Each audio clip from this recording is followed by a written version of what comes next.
नमस्कार साथियों।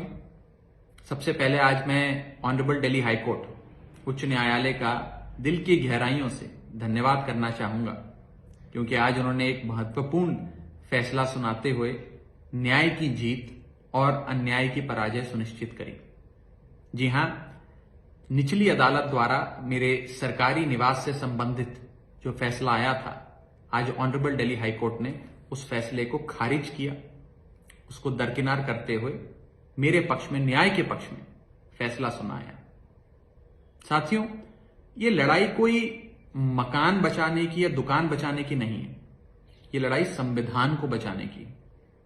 और मुझे खुशी है कि आज इस लड़ाई में न्याय की जीत हुई, अन्याय का पक्ष हारा, सत्य जीता, असत्य हारा।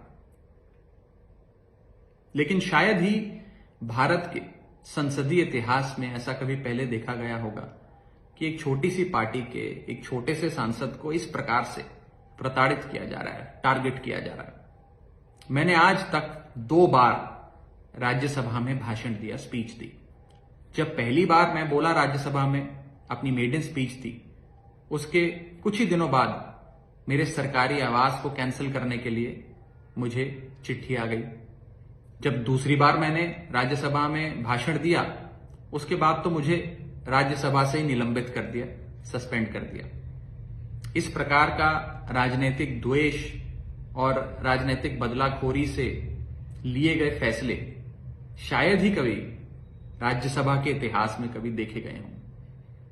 आए दिन हम देखते हैं कि गैर भाजपा राजनीतिक दल, विपक्ष के जो राजनीतिक दल है, इंडिया गठबंधन के जो दल हैं, उनके नेताओं को चुन चुन के प्रताड़ित किया जा रहा है, टारगेट किया जा रहा है।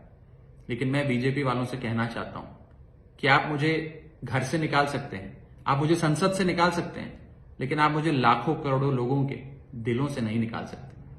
बहुत बहुत शुक्रिया। जय हिंद, जय भारत। नमस्कार साथियों। सबसे पहले आज मैं ऑनरेबल दिल्ली हाई कोर्ट उच्च न्यायालय का दिल की गहराइयों से धन्यवाद करना चाहूंगा, क्योंकि आज उन्होंने एक महत्वपूर्ण फैसला सुनाते हुए न्याय की जीत और अन्याय की पराजय सुनिश्चित करी।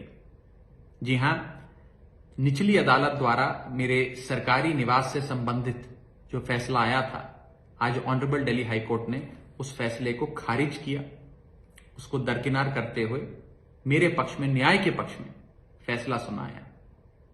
साथियों, ये लड़ाई कोई मकान बचाने की या दुकान बचाने की नहीं है, ये लड़ाई संविधान को बचाने की। और मुझे खुशी है कि आज इस लड़ाई में न्याय की जीत हुई, अन्याय का पक्ष हारा, सत्य जीता, असत्य हारा। लेकिन शायद ही भारत के संसदीय इतिहास में ऐसा कभी पहले देखा गया होगा कि एक छोटी सी पार्टी के एक छोटे से सांसद को इस प्रकार से प्रताड़ित किया जा रहा है, टारगेट किया जा रहा है। मैंने आज तक 2 बार राज्यसभा में भाषण दिया, स्पीच दी। जब पहली बार मैं बोला राज्यसभा में, अपनी मेडन स्पीच थी, उसके कुछ ही दिनों बाद मेरे सरकारी आवास को कैंसिल करने के लिए मुझे चिट्ठी आ गई। जब दूसरी बार मैंने राज्यसभा में भाषण दिया, उसके बाद तो मुझे राज्यसभा से ही निलंबित कर दिया, सस्पेंड कर दिया।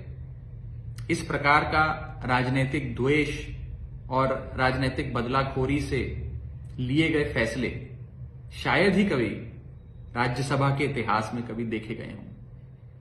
आए दिन हम देखते हैं कि गैर भाजपा राजनीतिक दल, विपक्ष के जो राजनीतिक दल है, इंडिया गठबंधन के जो दल हैं, उनके नेताओं को चुन चुन के प्रताड़ित किया जा रहा है, टारगेट किया जा रहा है। लेकिन मैं बीजेपी वालों से कहना चाहता हूं कि आप मुझे घर से निकाल सकते हैं, आप मुझे संसद से निकाल सकते हैं, लेकिन आप मुझे लाखों करोड़ों लोगों के दिलों से नहीं निकाल सकते। बहुत बहुत शुक्रिया। जय हिंद, जय भारत।